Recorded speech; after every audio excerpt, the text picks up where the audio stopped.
If you could have added any celebrity to the mix to your court, who would you have added? Somebody that is very opinionated. Oh, you know what? Tim Gunn. Wouldn't that be fun? Oh, I feel like so he would fun. sit there and he would be like, I'm worried. Or like, make this relationship work. I just love that.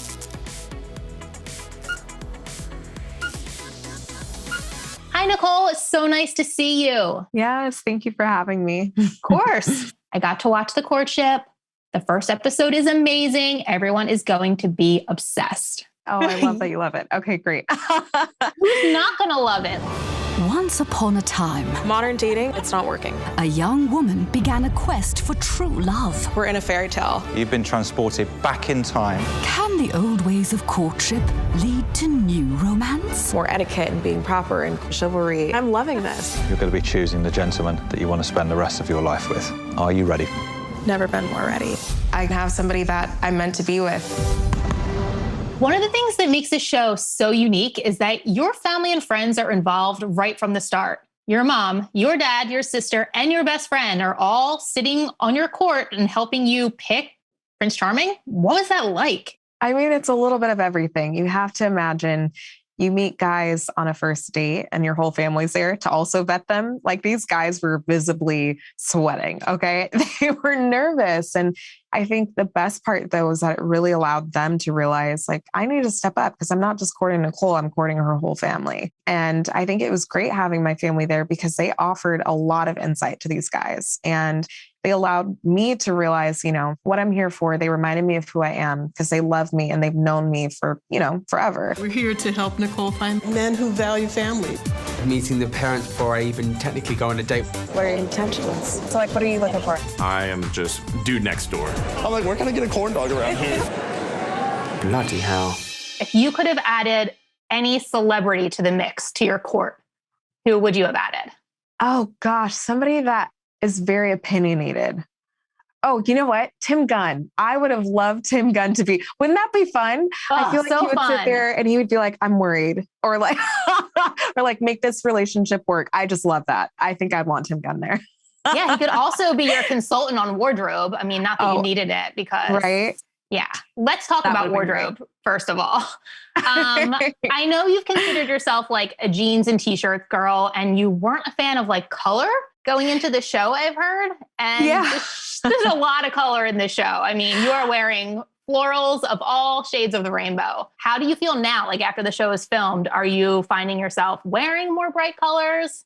Definitely. So yeah, like you said, I grew up kind of like that tomboy. I didn't really wear dresses or skirts growing up. The only times I ever got in trouble was because I didn't want to wear a dress.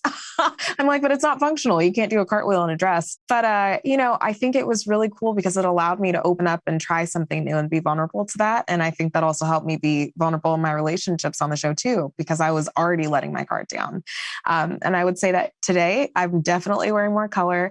I'm wearing more dresses. It's fun. But I think most importantly, again, I'm just open to trying new things now, which before I was, like anybody else, a bit more skeptical. Totally. I mean, I clearly love color too. Just want to pivot to the architecture and this castle that the show was filmed in.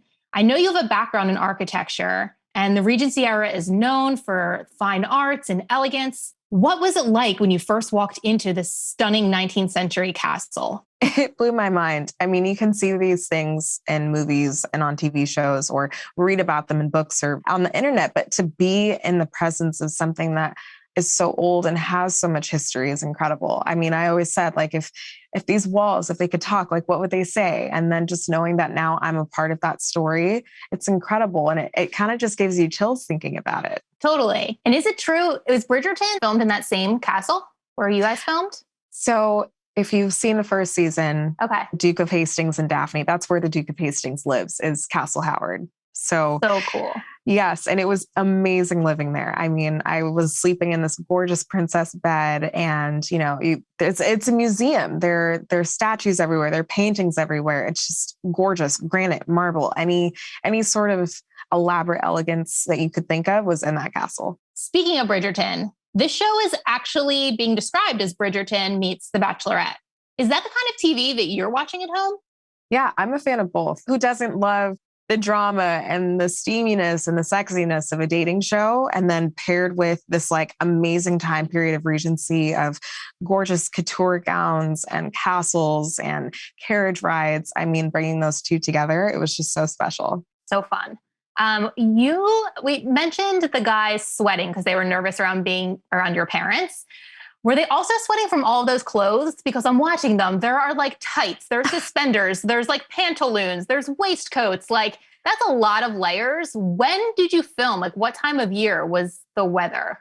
Yeah, it was warmer when we filmed for sure, which is not very typical for York.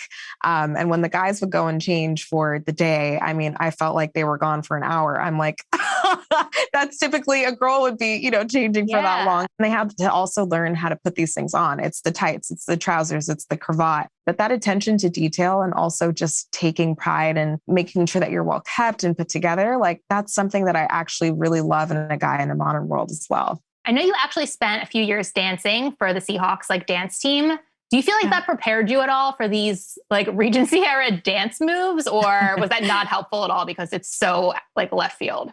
It's different, but I've been a dancer since I was 3 years old. I did classical ballet. Again, I was a cheerleader, like you were saying, professionally. Knowing steps and knowing how to count was helpful because there's scenes where I have to express how I feel and the guys have to express how they feel to me while we're dancing. What are your intentions? I want to fall in love. So if you don't have the dancing thing down and then add on top of that, trying to tell somebody and be vulnerable about how you feel, like that's tough. And I know some of the guys had a tough time with it too.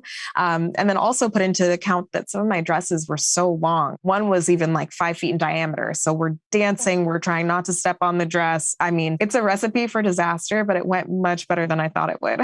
That's amazing. And not to mention, you're not just dancing and having conversations. In some instances, like you're dancing and breaking up with somebody or asking them to leave so kindly and gently. And I really want to just like commend you on your, I don't want to call it a breakup because you haven't known these guys for that long, but like you're so poised in the way that you let them go.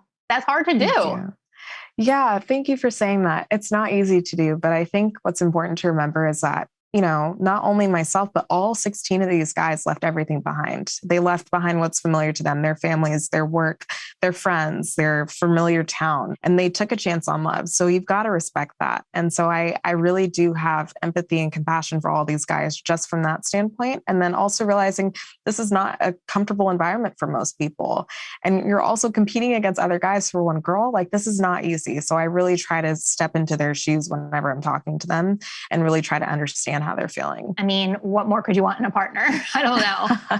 There's a lot of references to this being like a Jane Austen movie. Do you have a favorite Jane Austen adaptation? I love the genre. I really do. I mean, Pride and Prejudice, who doesn't love that movie and that book? It's just beautiful. And I think what's so amazing about it is how simple and elegant and romantic all of it was. Like there weren't the distractions of modern day world.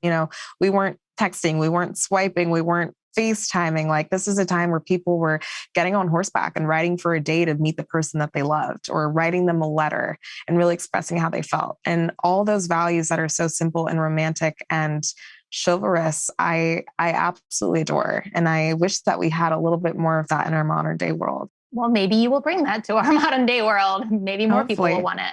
So this entire show is very extravagant. Assuming we get to the end of the season and you find true love, will your wedding be just as over the top?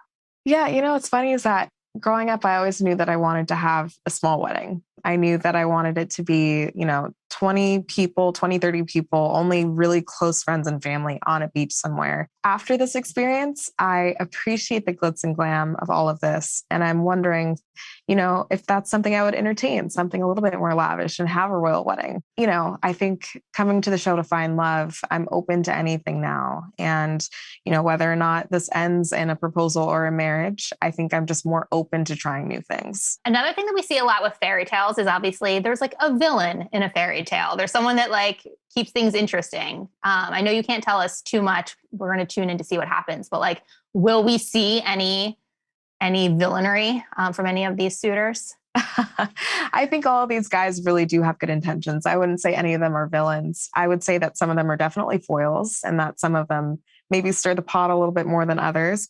it's competitive. They're in an environment where they're trying to win one girl's heart. And with that comes, frustration and anger and just your emotions are over the top at that point. And we're exhausted because all we do is think about, our love life with somebody. And that's emotionally draining. So I think that you'll see all of that on the show. And I think the guys did a really good job of handling that. And hopefully none of them come across as villains. Okay. And final question to close thing out. If swiping is out and courtship is in, what else should be in when it comes to dating in 2022? I think having your family more involved, truly. I had that opportunity to have my family with me, whom I love so much. And they reminded me of my values and what I'm looking for in a person. And both my parents, they've been married for over 35 years and they've been together for over 40. And they are such a beautiful example of love and of unconditional love, truly.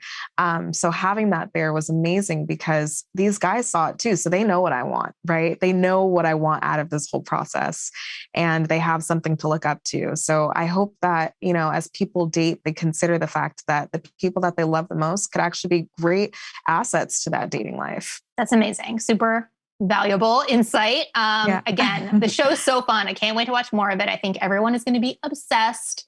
And I hope you found what you were looking for. We'll all be tuning in. Thank you so much. I appreciate it. Thanks so much, Nicole. Bye. Can't believe that all these guys are here to win my heart. Sun's out, guns out. The chivalry hits the fan. These guys like vultures. It's taboo to show your bedroom. More etiquette and being proper and chivalry. I'm loving this. I hear the thunder of 19th century booties. Wait, booties? They're gorgeous. I don't even know how to explain it. The gloves are literally off. 15 other dudes and one girl. May the best man win. I'm just happy. You're going to be choosing the gentleman that you want to spend the rest of your life with. Are you ready? Never been more ready.